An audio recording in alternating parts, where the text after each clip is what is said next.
Welcome to the Scoop World Order. It is Tuesday. The coaches are still on vacation. They've got 3 weeks left before it is time to get ready for training camp. We're going to talk about the latest in recruiting buzz, a little bit of team buzz, and all the things that are going on with Ohio State. And also, talk a little bit about our buddy Phil Steele, who will be coming on the show next week with my boy Bill the Bank Greene. With that being said, as always, we're very thankful and grateful for you guys. Thank you so much for enjoying this content. Please click that like button, click subscribe. Also, click that little alert bell if you enjoy our content. We are racing to 20,000 subscribers. We appreciate you guys so much. So keep spreading the good word. We're going to keep putting this great content out for you guys. And as always, shout out where you guys are watching from. I love when you guys do that. You guys have been doing that like crazy. And you guys are watching from everywhere, so we appreciate you guys. But with that being said, I have to bring in my favorite golfer in the world other than Tiger Woods, Bill the Bank Greene. Bank, how are you doing today? Good, man. Real good. All right. Summer officials are over and done with. These coaches are exhausted. They're all on the first thing smoking to go on vacation. I know that we've got guys in Montana, guys in Michigan, guys in Florida, guys everywhere except for the Woody Hayes. What do you make after all of the June officials are done? There are some big stars in. Some kids we probably might never see again on campus, honestly. And then there's some kids that I think we close some ground in. What do you make so far of the June officials, and how successful was it for Ohio State? Well, we're going to know that probably by August 1. I think a lot of these kids are going to be making summer decisions. The recruiting has changed so much. These guys go early now, and it's crazy. I never thought it would be this way, but a lot of these guys want their recruiting done, before their season starts. Or it wasn't that long ago, the guys were taking 5 officials in season and deciding around Thanksgiving. Doesn't work that way anymore. The early signing period just pushed everything up. So I think we're going to get a better handle, like defensively, where they're at by August 1. And I think they're going to have a better handle then too. So then you reset the board, in early August, and then you target what your needs are. And then you do look to get some of those fall officials, get kids on campus. So, we can all guess as to how they did, but we're going to know. I think there's commitments coming. And I think Ohio State is in the battle for a lot of these kids, and mostly on the defensive side of the ball. And these are battles they need to win. Defense hadn't been good for a couple years.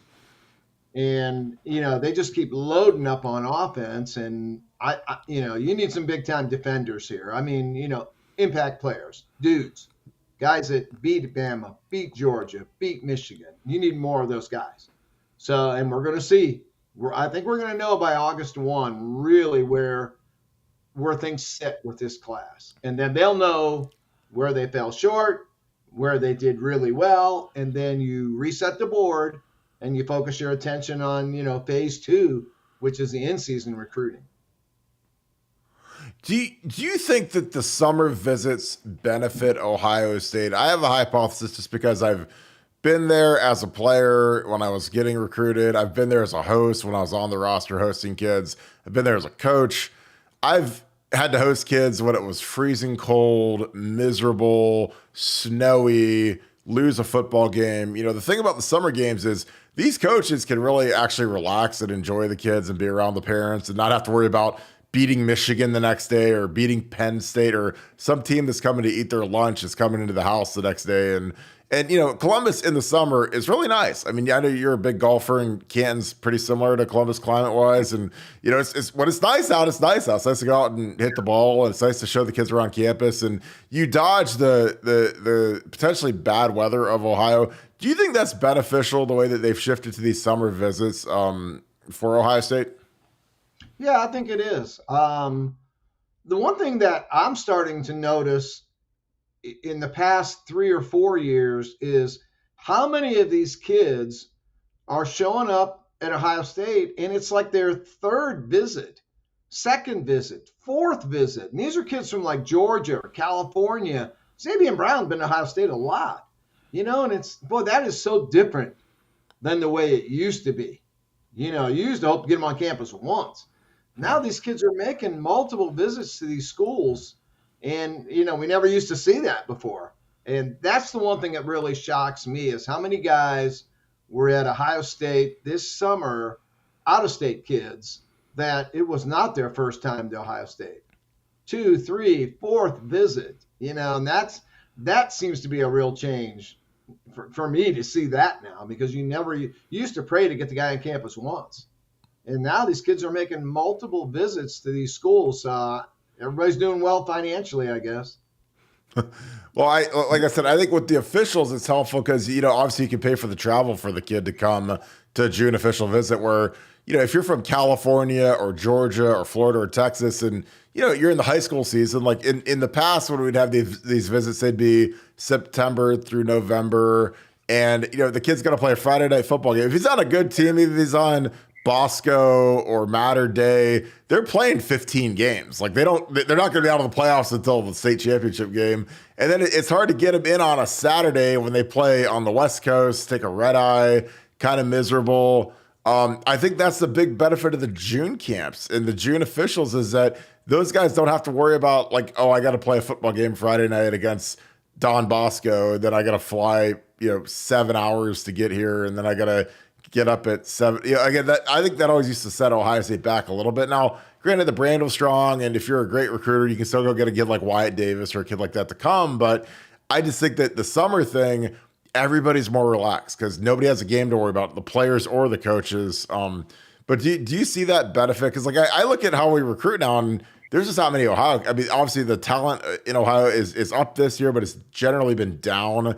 And a lot of these kids are coming in from Georgia, Florida, Texas, California, South Carolina, wherever. Do you see that?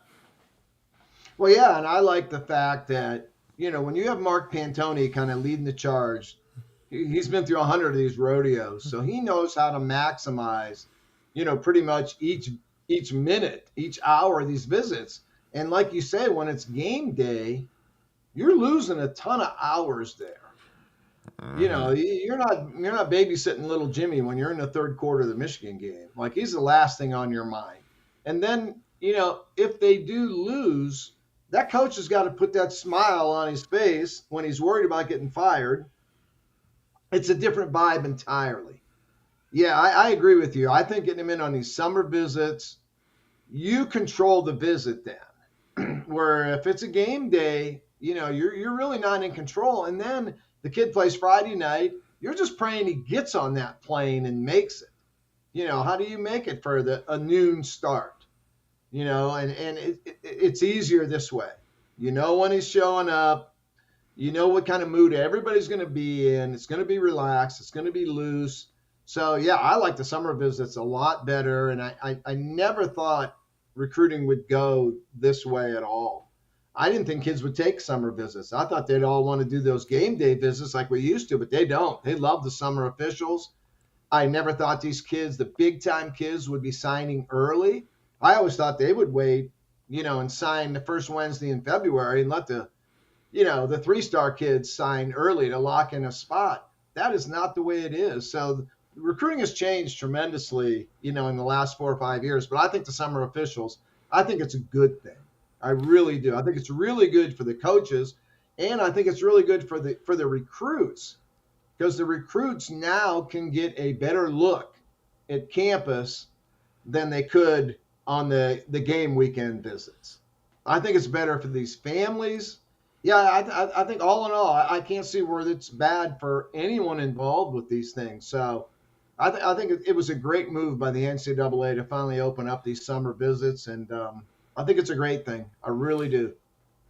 Yeah, I agree. And that's having been a coach when we lost after a game, having to host kids. It's like leaving a funeral and then having to go. You lose a game, and again, this is Luke's year in 11 when we lost 7 games, man, and we're like, God, we're all gonna get fired, and then you got to go host kids afterwards. You're just like, it's not fun. So the summer's a lot more relaxed. So let's start running down some of these kids. Obviously, we got the Witten kid, we got Bryce West. Kids that you expected to get, Glenville kids in the fold. Justin Scott is a guy. There's the two Scotts get more buzz than anybody. Aaron Scott, just start with Justin, the defensive tackle. What are your thoughts on Justin Scott post the official visit season? Boy, it's a tough one. I've gotten some conflicting stuff on him and Aaron Scott, both the Scotts. So with Justin, I am not all that optimistic. But I think there is a segment of Ohio State that is kind of optimistic. So we'll see on that one. With Aaron Scott, like I'm out of that one. Like I quit.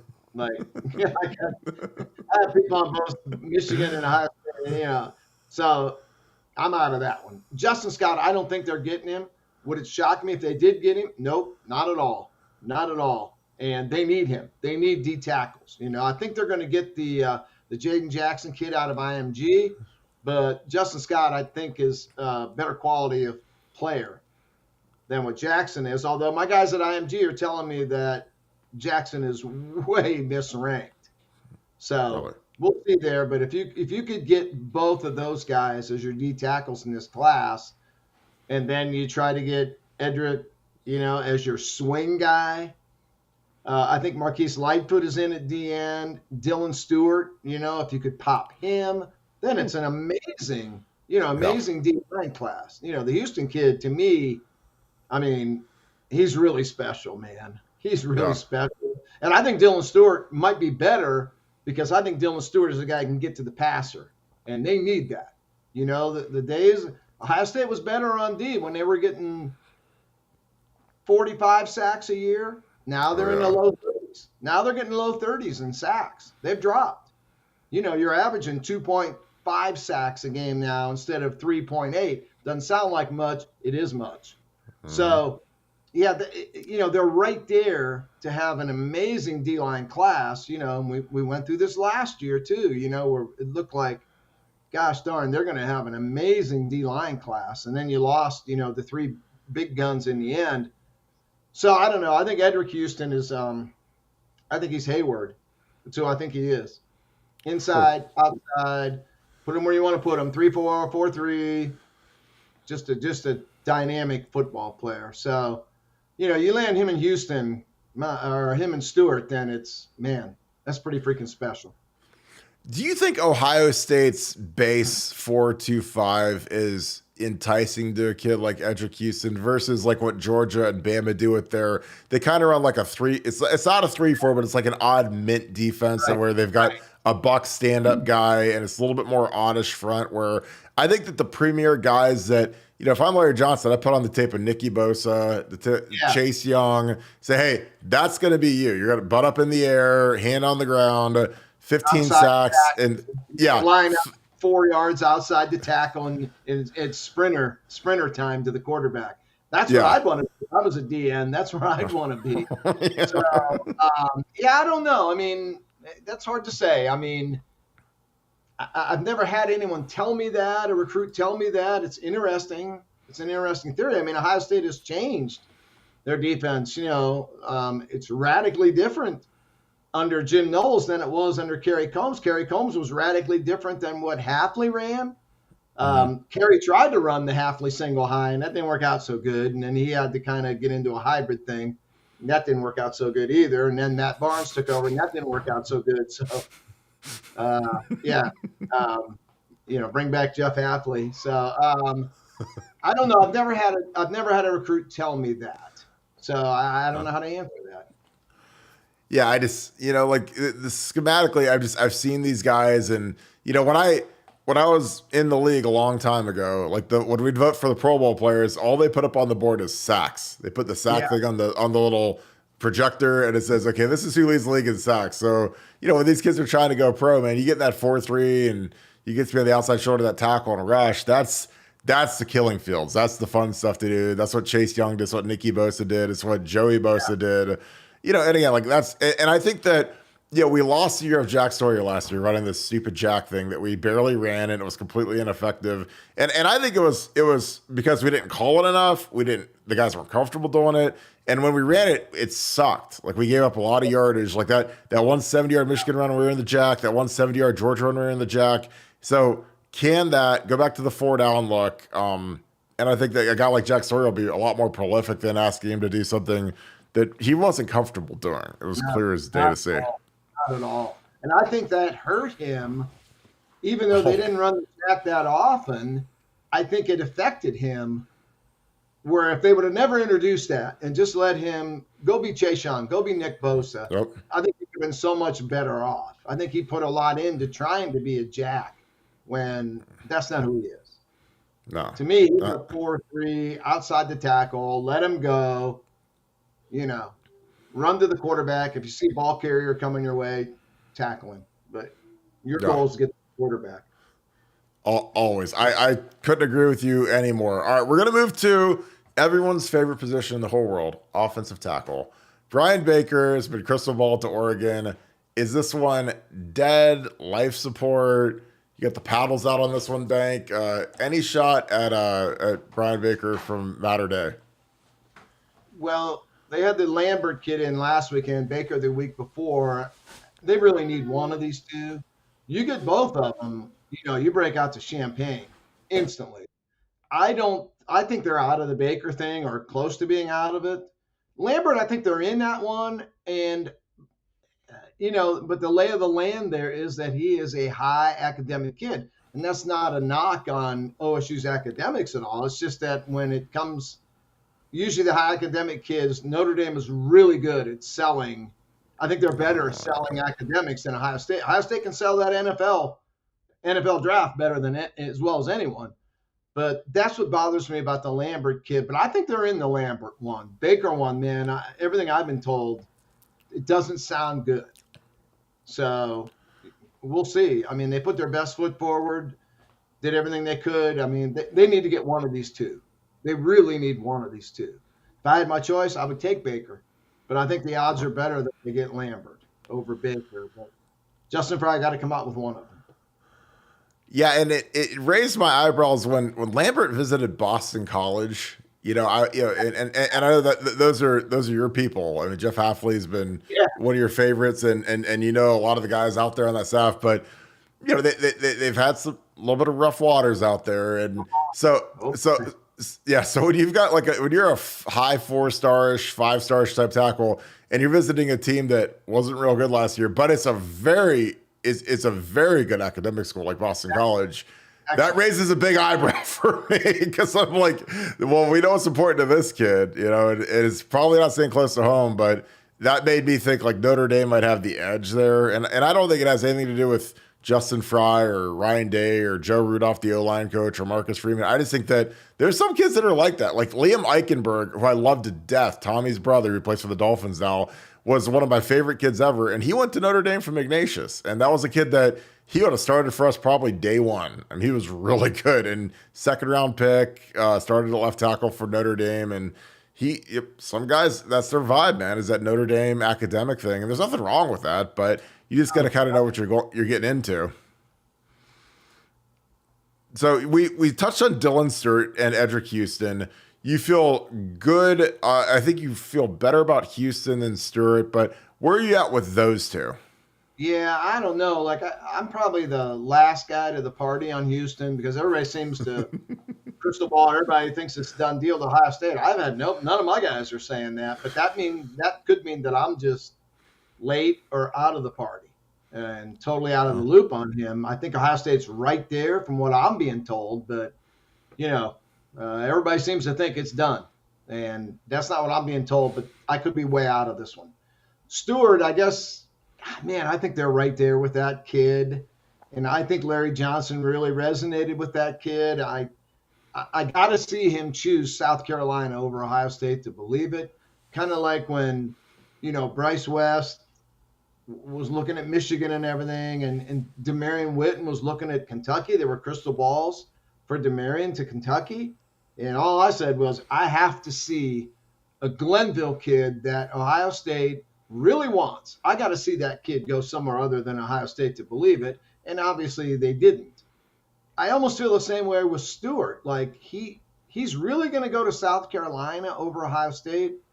That's hard for me to believe, especially when he is really resonated with Larry Johnson. I'm going to need to see that one to believe it. But, I've been wrong before, but we'll see. Well, I have to. That one, somebody's going to have to screenshot that one and send it to me and say, hey, stamp this one on your behind because it happened.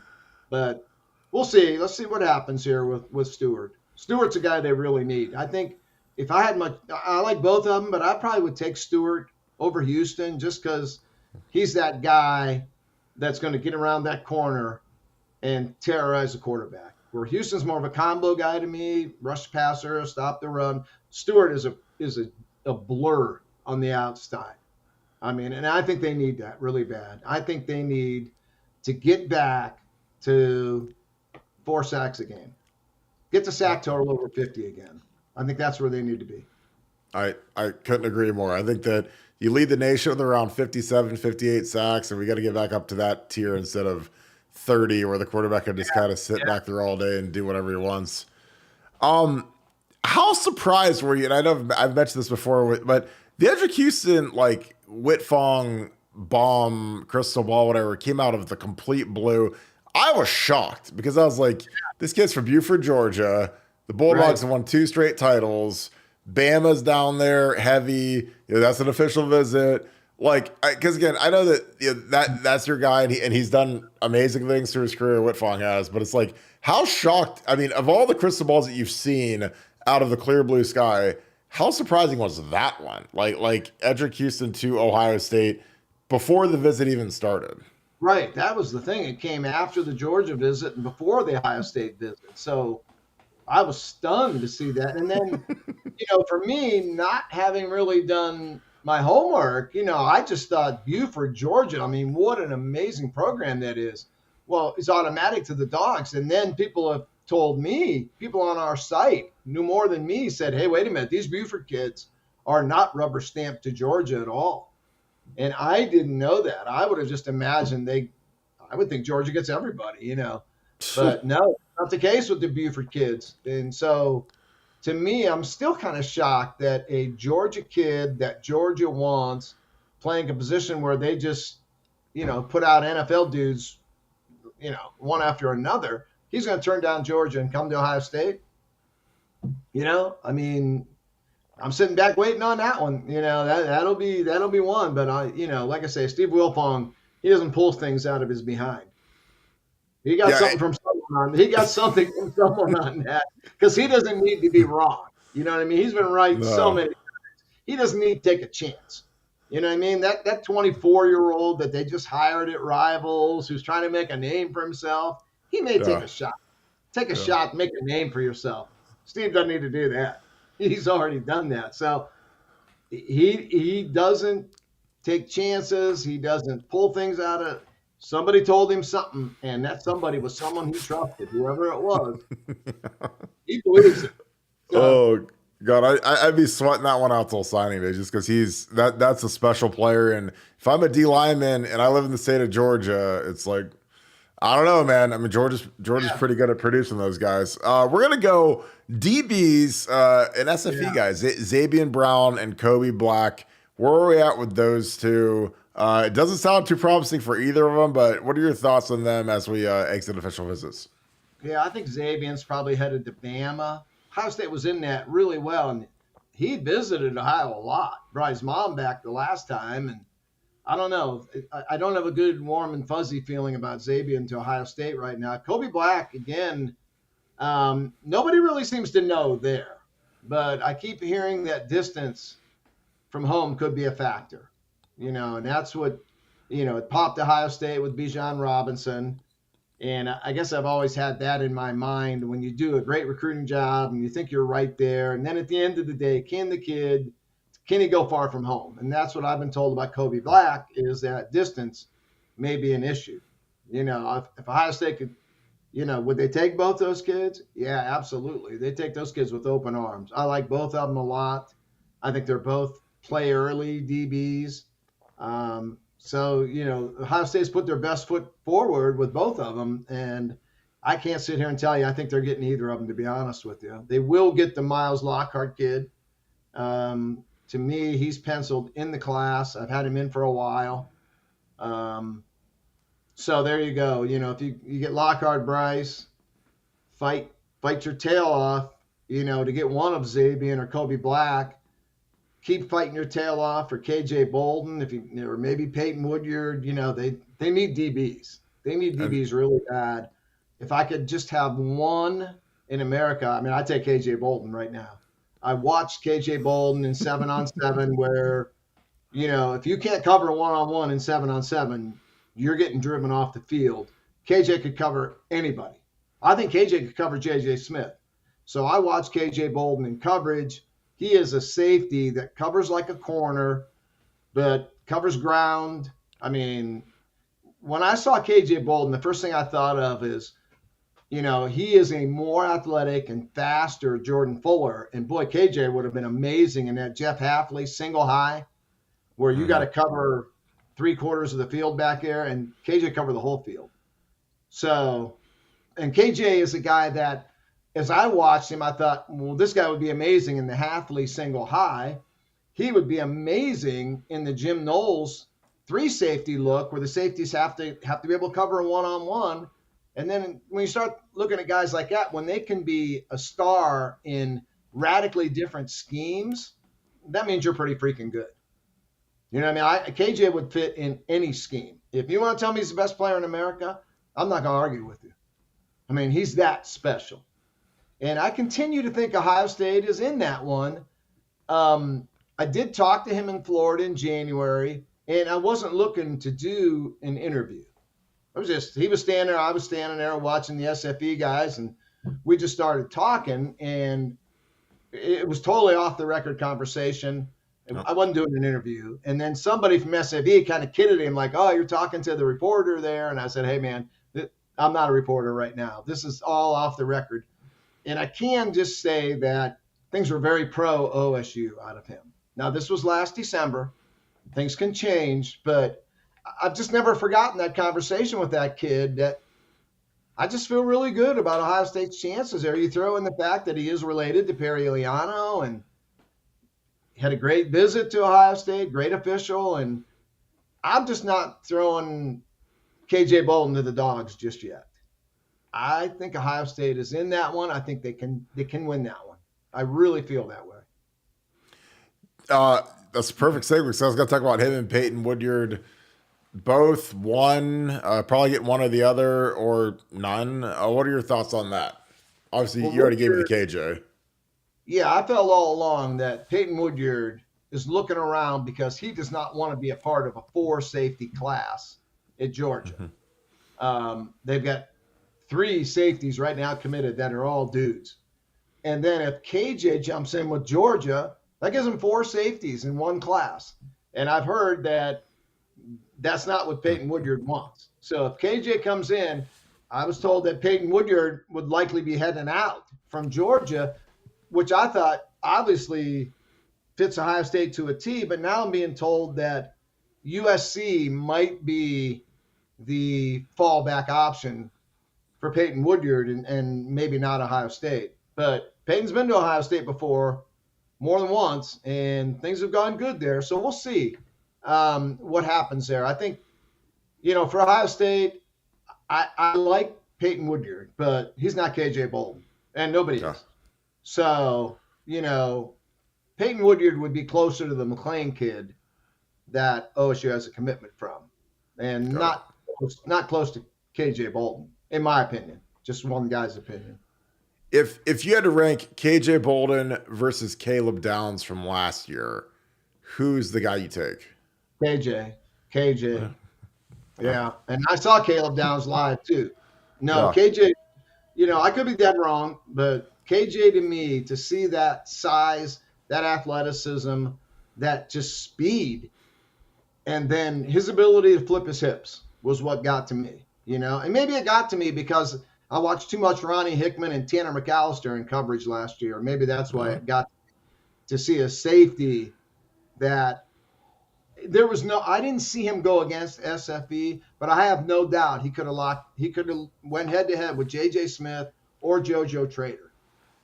I have no doubt he would look like a corner covering those guys, but he's safety size, so yeah, KJ would be my guy. And I loved Caleb Downs. Yeah. But I think KJ is, and maybe I overrate him. I don't know. I mean, I really think he's just super special. Got you. We've got quarterback commit Tavian St. Clair is in the class, does that close the door on Bryce Underwood? I know if you're the quarterbacks coach, I know what your answer is. What are your odds that you put on this being a 2-quarterback class in 2025? Well, I think they need to. I mean, I think, just the nature of the beast. I mean, I would take 2 in this class, the right 2. I'm not taking a project. And I like Tavian a lot.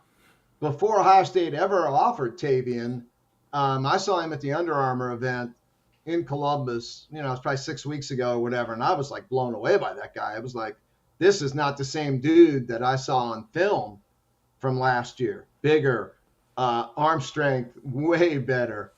He's still got a little bit of a funky delivery. And I think when I was new in this business and younger, that used to bother me, but it doesn't anymore. Just get it out on time and have it be accurate with some zip on it. I don't care what it looks like. If you break down every quarterback in the NFL right now, the best ones, none of them throw it the same way. So, Pat Mahomes throws it behind his back. Lamar Jackson shot puts it. Kyler Murray sidearm. Get the job done. And that's what Tavian. I like Tavian. He comes out quick, got zip, and it's accurate. So if he is the only quarterback in this class, I think he's fine. I think he fits. I would take him over Aaron Nolan. I would probably take him over the Kindholz kid. I mean, he's pretty freaking good. That said, if I could get Bryce Underwood, then I would make it a 2-quarterback class. I like Bryce a lot. And there's questions about Bryce's delivery as well. And again, that doesn't matter to me. I don't care what it looks like. Get it out on time, get it there with some zip and accurate, and then you're my dude. So I like Bryce a ton. I mean, Bryce has got some Caleb Williams in him and maybe some C.J. Stroud there that I think Bryce got a chance to be really special. He's ranked the number 1 quarterback in the 2025 class, and I agree with that ranking of the guys I've seen. I would still chase Bryce. I'd make him tell me no. He'd have to tell me to stop calling. And I would love to have a class of Bryce and Tavian together. I would love to have that. Can't ever have too many quarterbacks that can play. Yeah, and I watched Bryce's film, and I've watched it with you, and I was like, yeah, you give me that's the guy I want, man, because that guy, he's got the tools, he's got major speed too. I mean, that guy gets it loose, man. It's game over. But yeah, it'll be interesting because I think Ohio State likes where they're at with him too, and I think that we'll talk some Ryan Montgomery because Ryan was a kid that got offered a year ago, didn't take the offer. Do you have any idea where you think he'll end up? Is he going to follow Drew Aller at Penn State, South Carolina? Is this an interesting one? Because he's visited like 50 schools. He has. And the thing about Ryan is Ryan has been on the recruiting radar because of Luke. Yep. Ryan's been on the recruiting radar for a long time now. And I think they misinterpret where he is. He's been around so long, you think he's heading into his senior year. And he's a 2024 guy. He's not. He's got 2 more years of high school to play.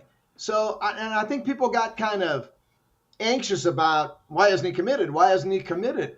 He's a baby still. He's still got 2 more years of high school to play. So, we'll see what happens there. I don't think he was ever sold on Ohio State yet for whatever reason, right, wrong, and different. He's visited everybody.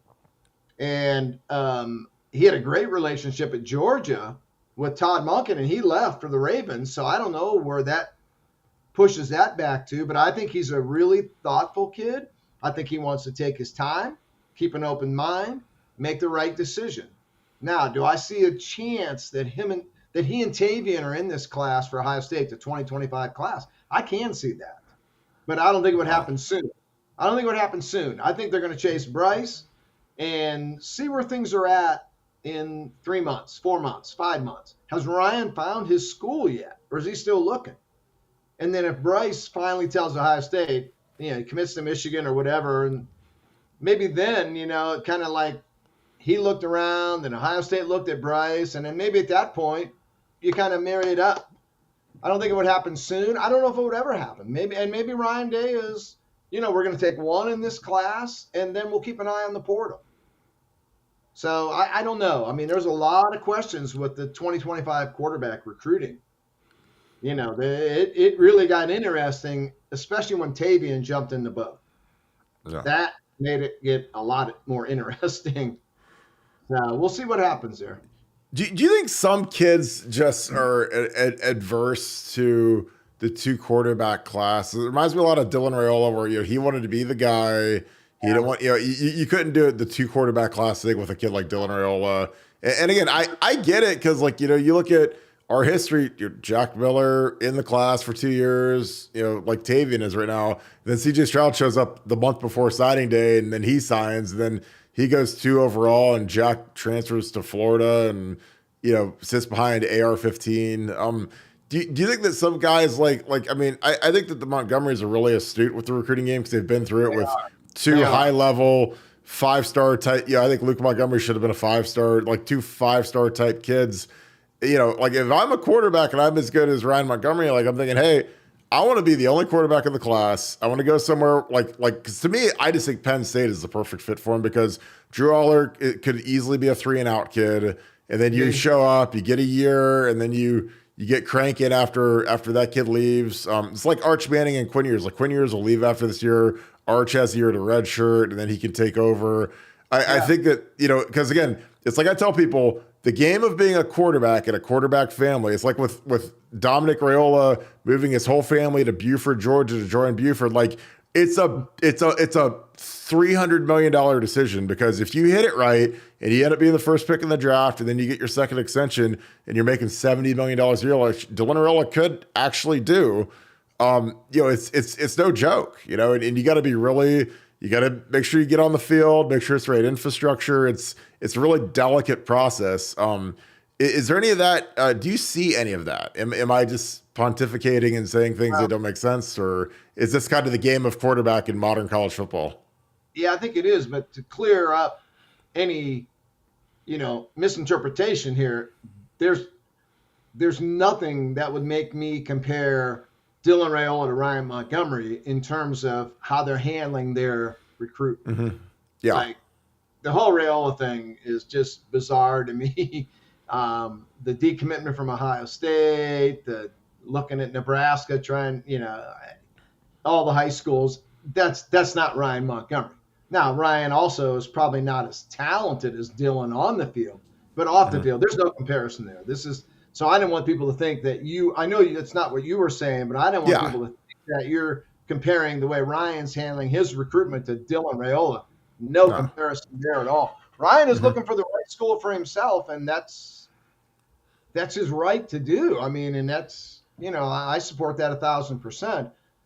The 2 quarterback class, I don't know. It's kind of interesting. Saban took 2 a year ago that really shocked me, that those 2 kids wanted to be in the same class.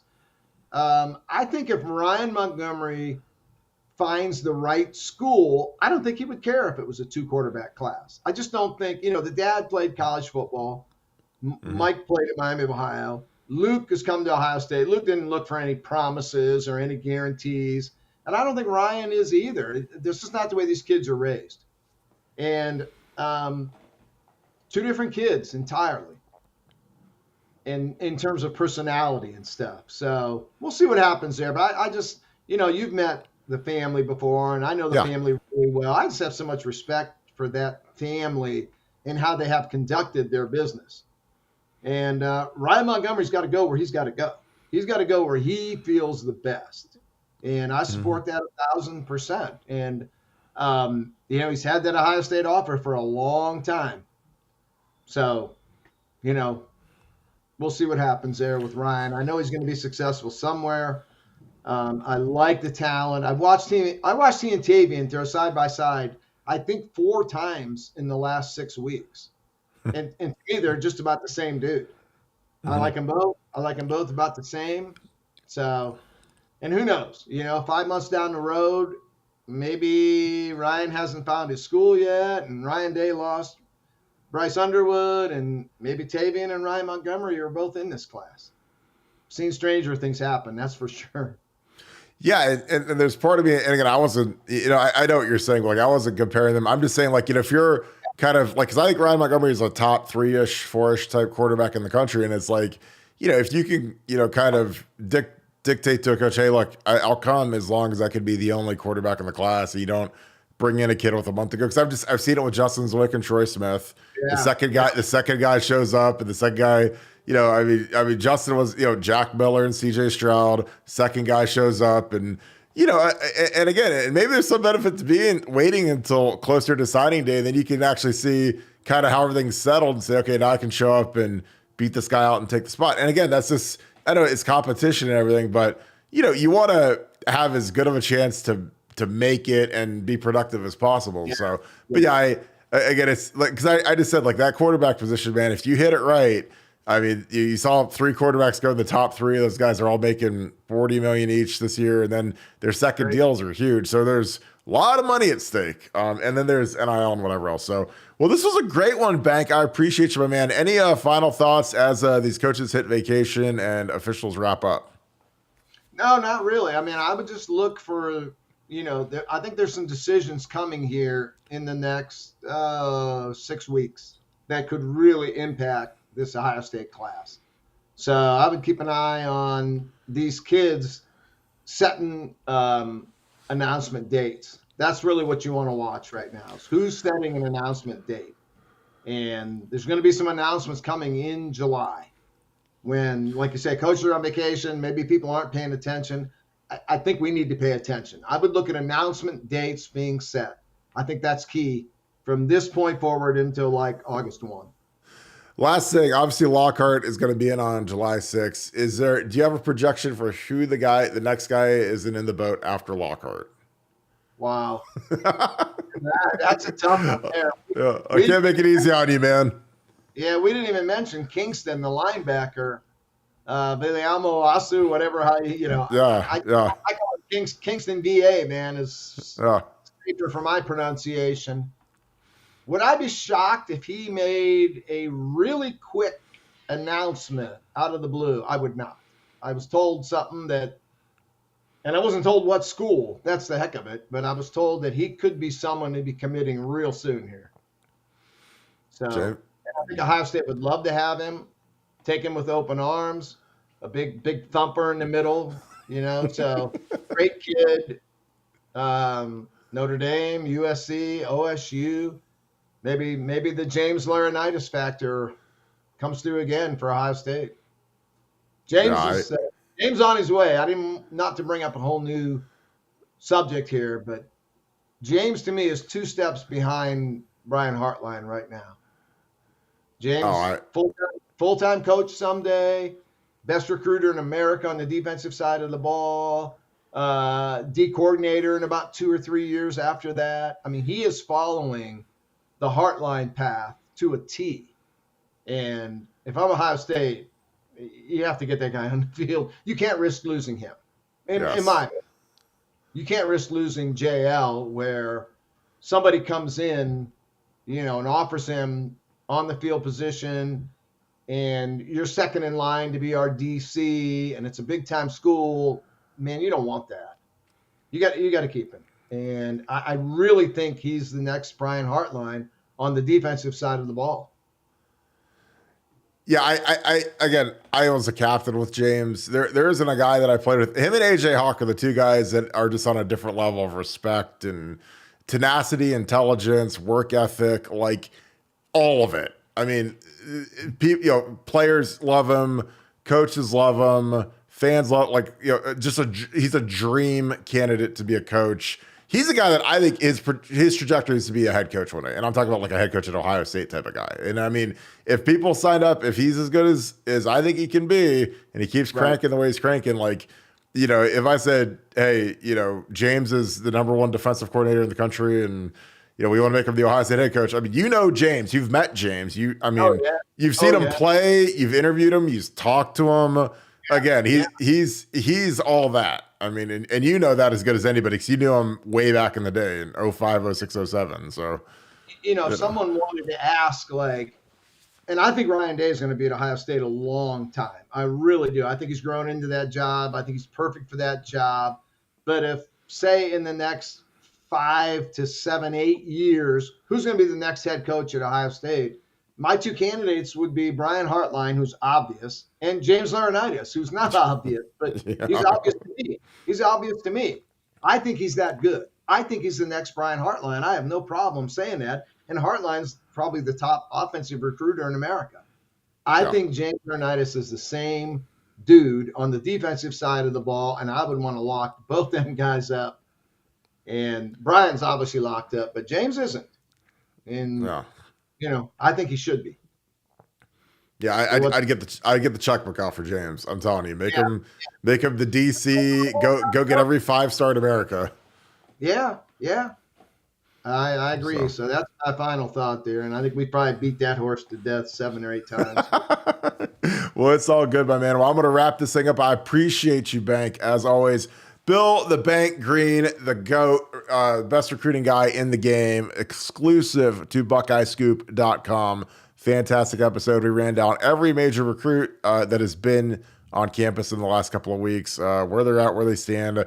Things can change, but the bank is all over it. So we appreciate you guys as always. If you guys enjoy this content, please leave us a like, click subscribe, and then also click that alert bell if you enjoy our live content. Appreciate you guys so much as always. And shout out where you guys are from, where you guys watching from. I want you guys to predict who will be the next commit after Miles Lockhart. That's the easy one. He's going to be committing on the 6th.